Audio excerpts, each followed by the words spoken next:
கருப்பு பணத்தை ஒழிப்பதற்கான மத்திய அரசின் நடவடிக்கைக்கு திமுக, மதிமுக உள்ளிட்ட கட்சிகளின் தலைவர்கள் வரவேற்பு தெரிவித்துள்ளனர். எனினும் சாமானியர்கள் பாதிக்கப்படாத வகையில் நடவடிக்கை எடுத்திருக்கலாம் என்றும் அவர்கள் கருத்து தெரிவித்துள்ளனர்.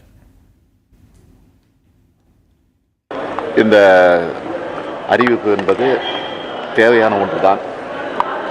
எனவே திராவிட முன்னேற்றக் கழகத்தை பொறுத்தவரையில் இதை வரவேற்கக்கூடிய நிலையில்தான் இருக்கிறது. இருந்தாலும் இதே பிரதமர் மோடி அவர்கள் தேர்தல் நேரத்தில் இந்தியாவில் இருக்கக்கூடிய ஒவ்வொருவருக்கும் கருப்பு பணத்தை ஒழித்து அதன் மூலமாக ஒவ்வொருவருக்கும் வங்கிகளில் 15 லட்சம் ரூபாய் டெபாசிட் செய்யப்படும் என்று ஒரு வாக்குறுதி வழங்கியிருந்தார்.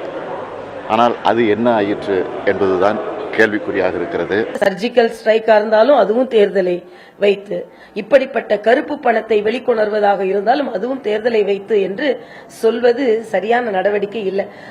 தேர்தலை வைத்துத்தான் அரசியல் செய்ய வேண்டும் என்ற சூழ்நிலை இன்று பாரதிய ஜனதா கட்சிக்கு இல்லை. அது ஒரு மாநில தேர்தல்.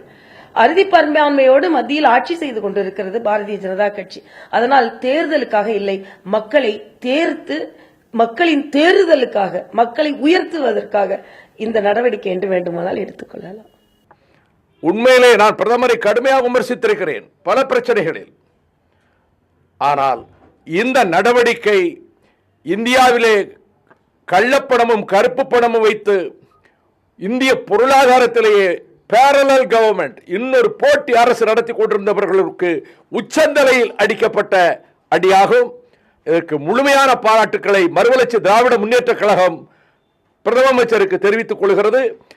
இது ஒரு ஹை ரிஸ்க் கேம். இதனுடைய விளைவுகள் எப்படி இருக்கும்? பண சுழற்சி முழுமையாக நின்றுவிட்டால், வியாபாரங்கள் தொழில்கள் முழுமையாக படுத்துவிட்டால், அதனால் வேலை வாய்ப்புகள் முழுமையாக இழக்கும் என்று சொன்னால் அதனுடைய பாதிப்பு அடித்தட்டு மக்களுக்குத்தான்.